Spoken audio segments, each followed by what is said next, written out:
Halo semuanya, jumpa lagi dengan saya Rati di Mami Beluga Investing.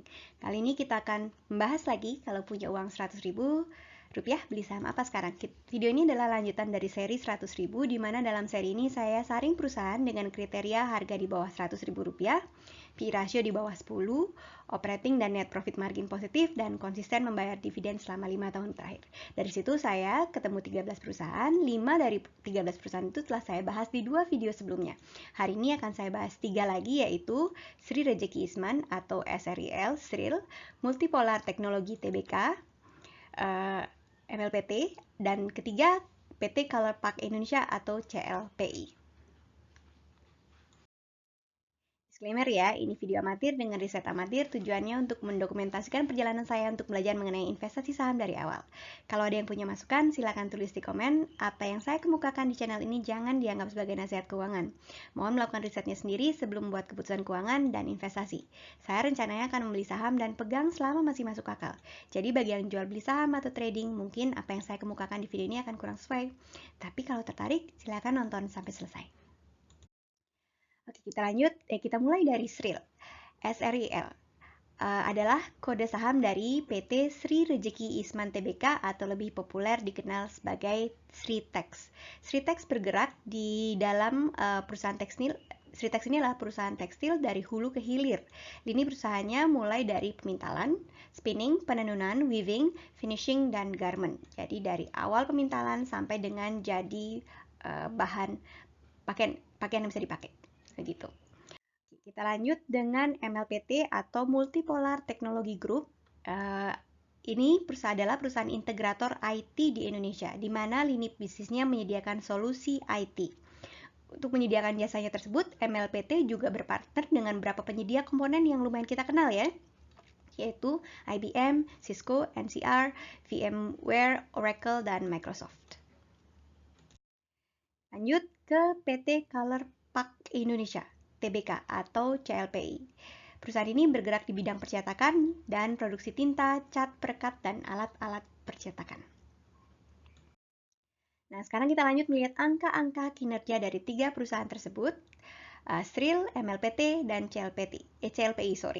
Kita akan lihat EPS atau earning per share, PE ratio atau price to earning ratio, dan dividennya selama 5 tahun terakhir. Oke, untuk melihat performa ketiga perusahaan ini, mari kita lihat laba per sahamnya dari tahun ke tahun atau EPS dari tahun 2015 sampai dengan 2019. Untuk yang masih bingung apa itu EPS, bisa mengunjungi penjelasan saya tentang EPS di video saya sebelumnya. Linknya akan saya tulis di deskripsi. Oke, grafik di layar kita lihat ya. Grafik di layar membandingkan laba per saham dari ketiga perusahaan, yaitu SRIL paling atas, MLPT, dan CLPI paling bawah. Kita bisa lihat pendapatan SRIL meningkat dari tahun ke tahun sampai dengan tahun 2018. Kelihatannya tidak banyak peningkatan dari 2018 ke 2019.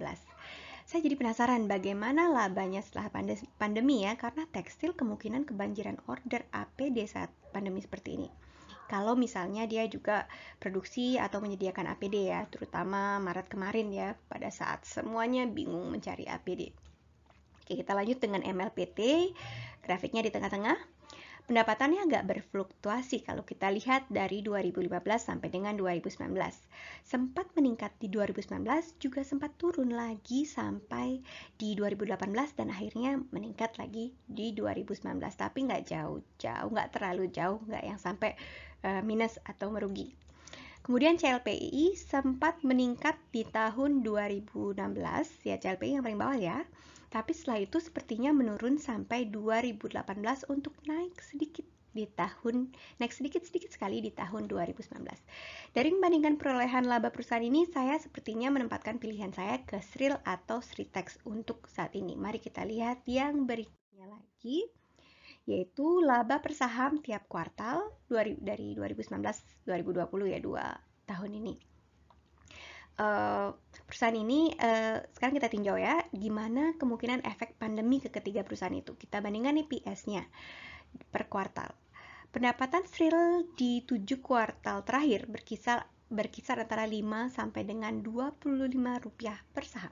Dari situ Sril sepertinya tidak sesuai perkiraan saya sebelumnya ya. Kalau saya pikir pendapatan per kuartal di 2020 bakal meningkat karena kebanjiran order APD. Dalam hal ini Sril mungkin tidak menyediakan APD, mungkin tidak cukup cepat untuk memanfaatkan situasi pasar pandemi, atau mungkin memang tidak ada niat untuk masuk ke pasar APD.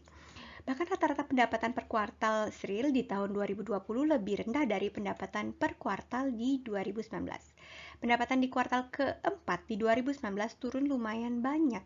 Apakah ini ada hubungannya dengan musim liburan di akhir tahun? Mungkin nanti kita bisa bandingkan dengan pendapatan di kuartal keempat 2020. Jadi cycle atau perubahan EPS-nya tidak terpengaruh, seperti tidak terlalu terpengaruh dengan pandemi ya. Dia punya cycle sendiri ya. Oke, per hari ini 6 Desember 2020 pendapatan kuartal keempatnya belum keluar, jadi kita belum tahu. Lanjut ke MLPT yang di tengah-tengah ya. Pendapatan MLPT selama 2020 ini sepertinya lumayan stabil. Jadi tidak terlalu terlihat terdampak oleh pandemi, malah trennya sepertinya meningkat. Pendapatan MLPT berkisar antara 10 sampai dengan Rp25 per saham, hampir mirip-mirip dengan Sril yang di atas. Oke, kita lanjut ke CLPI. Sepertinya masih positif saat pandemi. Laba per sahamnya berkisar antara 10 sampai dengan Rp45 per saham.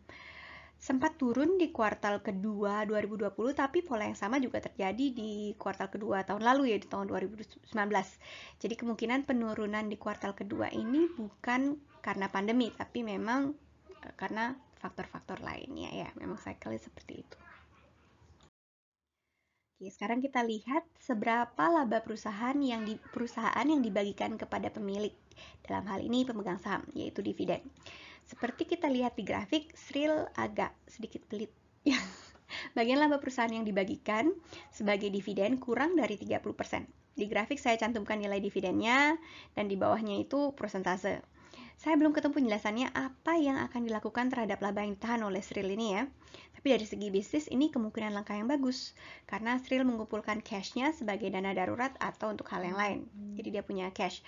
Kalau ada yang ketemu penjelasannya lebih akurat, jangan ragu untuk kasih tahu saya ya, bagi di komentar ya. Jadi saya tahu apa yang sebenarnya terjadi dengan Sril tentang dana yang labanya yang ditahan itu.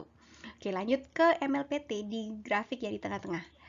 Kemudian kalau MLPT menurut saya agak mengkhawatirkan, karena persentase keuntungan yang dibagikan ke pemilik saham makin tinggi. Apa yang terjadi? Yang tadinya 16% di 2014 naik menjadi 70% di 2018, dan yang terakhir bahkan di atas laba perusahaan. Tahun 2019 tahun lalu di atas laba perusahaan 2 kali lipat. Kita lihat di sini 242,7% ya, 2 kali lipat. Saya juga belum ketemu penjelasannya. Ada apa ini? Kenapa pembagian labanya, dividennya setinggi ini? Jadi kelihatannya nggak wajar ya. Setidaknya menurut saya dan pengetahuan saya sehari ini. Jadi kelihatannya nggak wajar. Mungkin ada hal-hal yang saya nggak ketahui. Boleh bagi juga ke saya. Silakan tulis di komentar ya. Oke, sekarang terakhir ya, kita lanjut ke yang paling bawah yaitu CLPI. CLPI membagikan antara 30 sampai dengan 80% dari laba perusahaannya sebagai dividen. Ini masih dalam batas wajar menurut saya, karena masih di bawah laba per saham. Tapi prosentasenya di atas 50%, jadi bikin saya agak-agak khawatir. Ini karena dana yang ditahan makin sedikit saja. Oke, sekarang kita lihat dan bandingkan perusahaan mana yang cukup murah. Kalau lihat dari PI-nya ya. PI rasionya ya, dengan prospek bagus untuk potensial yang saya miliki ya. Mengacu kepada grafik, idealnya PI-nya itu berada di antara garis horizontal hijau dan merah. Kalau di bawah merah, perusahaannya sedang merugi. Kalau di atas garis hijau, perusahaannya sedang kemahalan. Sril untuk saat ini kesininya jadi makin menarik karena makin menjauhi garis hijau. Ini artinya makin kesininya harga sahamnya makin turun, makin masuk akal. Untuk MLPT tahun 2019 sempat mahal, tapi tahun ini sepertinya berada di zona yang saya bisa prospek untuk beli ya. CLPI untuk makin mendekati garis hijau, makin naik, jadi bergerak makin mahal, tapi masih di zona patut dibeli. Oke, kesimpulan sebagai penutup, di sini saya sampaikan zona harga yang saya rasa saya nyaman untuk membeli untuk ketiga perusahaan ini yang saya review ya. Sril kalau di bawah Rp700 per saham, MLPT kalau di bawah Rp860 per saham, CLPI kalau di bawah Rp1.000 per saham, 1096 tapi tepatnya ya. Per sesi penutupan Jumat kemarin tanggal 4 Desember 2020, hari ini tanggal 6 Desember 2020 ya. Nelly ada di Sril ada di Rp240 per saham. MLPT ada di 715 per saham dan CLPI ada di 735. Jadi per lotnya Sril itu hanya Rp24.000. Seharga apa ya itu ya? Harga kopi mungkin ya. MLPT di harga 71 ribuan dan CLPI di harga 73 ribuan. Saya masih ada dana sekitar 200 ribuan di 280 ribuan di rekening investasi pohon saya. Jadi rencananya saya beli 3 atau 4 lot Sril saja ya. Jadi tapi kalau nanti ada dana lebih mungkin saya beli lagi. Oke, itu untuk rencana saya. Yang berikutnya dari hasil saya melihat kinerja perusahaan-perusahaan ini. Oke, itu dulu untuk kali ini. Terima kasih banyak sudah nonton. Semoga video ini bermanfaat. Ikuti terus perjalanan saya untuk belajar investasi ya. Sampai ketemu di video selanjutnya.